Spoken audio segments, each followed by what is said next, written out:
Greetings, everyone. I'm Eric Paulson with Your Essential Practice. For today's Divinely Guided Rune reading, we have a new moon. We have Venus doing some nice things. So let's jump right on into it. And don't forget to check that description box down below for more Divinely Guided information for this week's rune reading. Let's get into it.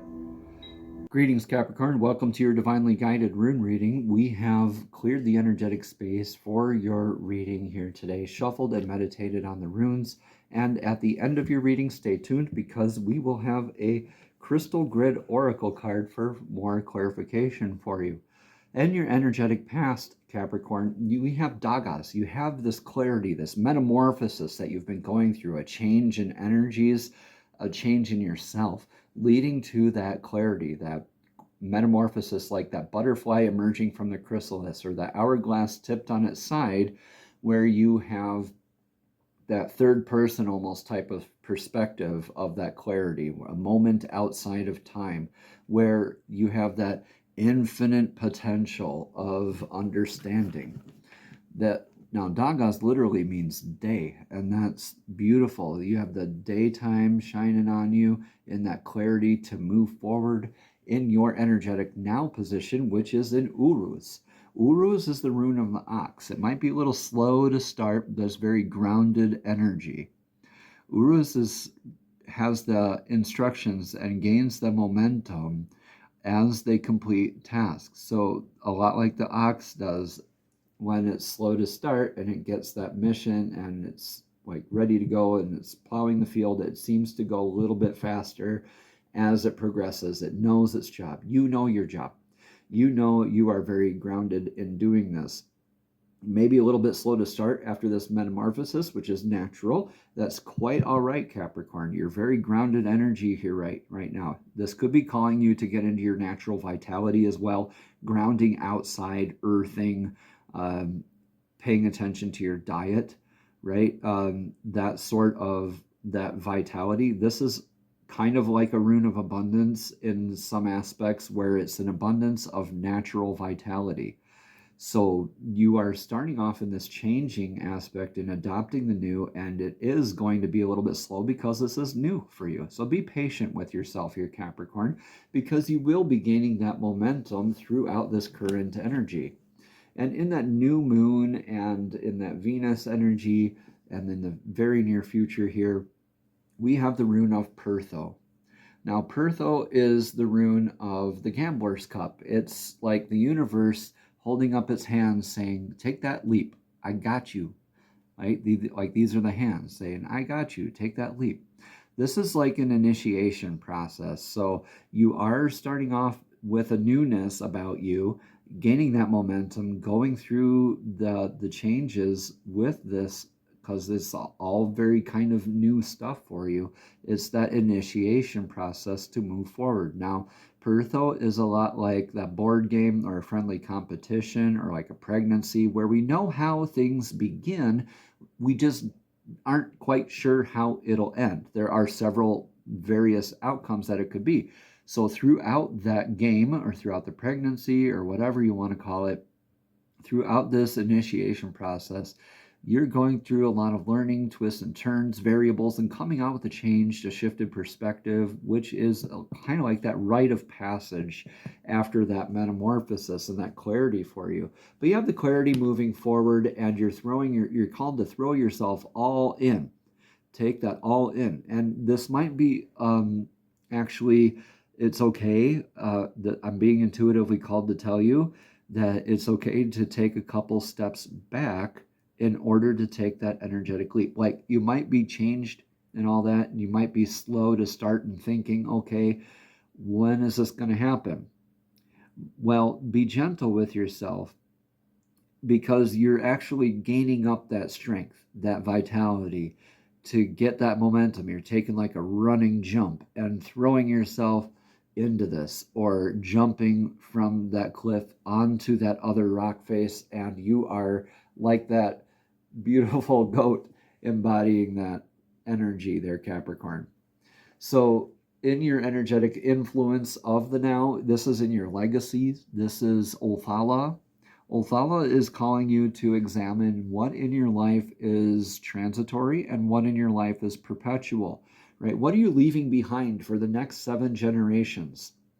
Is it a healthy legacy? Is it a paradigm shift like pay it forward? That's a beautiful movement, something like that. A lot of people seem to think of this as like a tract of land or possibly an inheritance, like a amount of money, which does not last for those 7 generations, right?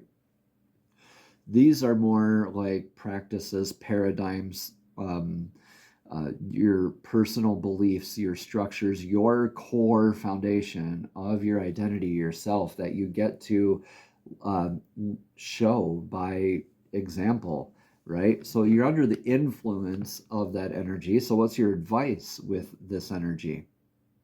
Yeah. Ansus is the rune of divine communication. Remain divinely connected out there, Capricorn, because this is not going to be like nobody hands you an instruction manual for this. So divine is always trying to communicate with you and help you out with that. It's up to us to always tune in. This could be through something like palindrome numbers, angel numbers, colors, songs that come on at opportune moments, things that people say, a random stranger might say, or something you might see or hear in your environment, right? So that is all divine trying to speak with us, like animals even, right? Birds are a great example of that. So Ansus is like that antenna rune that's an inbound communication to you. You're called to be in your prophetic dream work and your divine downloads in your intuitive guiding through this. Now, nobody, like I said, nobody gives you instruction manual for this new you've become. So yeah, this is a slow process to be able to throw yourself all in. But you have this influence of what you get to leave behind. Remember what I said, what you get to leave behind. This is an opportunity. Life is happening for you, not to you, right? So throw yourself all into that. And it's going to be divinely guided work here for you to get into your balance of your needs, constraints, and limitations in your outcome.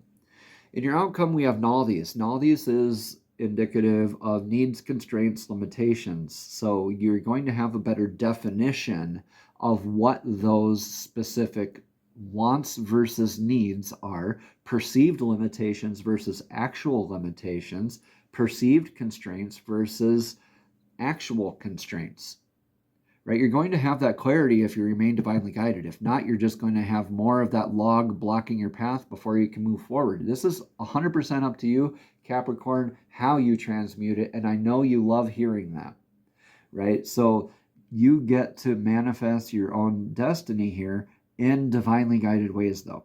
Just because you're listening to divine source does not mean that you're assuming the identity of something that is not true to you. Okay? It is still very much true to you, Capricorn. Let me know in the comments below how this is resonating for you. Let's get a card now from the Crystal Grid Oracle deck. These are messages that are also divinely guided, and you might want to take a screenshot of the card and carry it with you for your energetic practices moving forward throughout the week, dear Capricorn. So, Divine, please show us clearly what message does Capricorn need to hear this week. Please show us clearly. Thank you, thank you, thank you. I like it when it's just nice. One card. All right, flow. This is Caribbean calcite. Now, flow is a lot like being in your divinely guided dream work and your intuitive downloads and things of that nature. And when you're in that, addressing those needs, constraints, limitations, you do so in a way of being in the now, being present for yourself and for others, and remaining in flow. You're being present. You're not dwelling on the past or this apprehension of the future. You are being divinely assisted here, dear Capricorn. So let's read a little bit more about that card. This says that if you are pushing things too hard or exhausting yourself and getting nowhere, it's an indication that you may not be in flow. This card tells you to take your hands off the steering wheel and take time out. Slow down, grab a cup of tea, and sit outside and just be. Getting in flow can be quite simple. Meditating with Caribbean calcite, or Caribbean calcite, however you want to pronounce it, can also assist you. Feel the calm energies like a gentle swell of the sea, and allow the water energy of the crystal to help you find your flow again. Visit the sea or any place of water, or call in the water elements with a water fountain. Allow yourself to relax and let what needs to come to you flow gently. Caribbean calcite is relatively new, and it contains blue calcite along with brown and white aragonite, which makes a particularly striking stone. This indicates a time to just be, to let go and allow yourself to be free of judgment, restrictions, limitations, or stress. Allow flow to occur and take away your stresses, tensions, and fears. All that is meant to be will be, dear Capricorn. Namaste. Have a blessed and abundant day.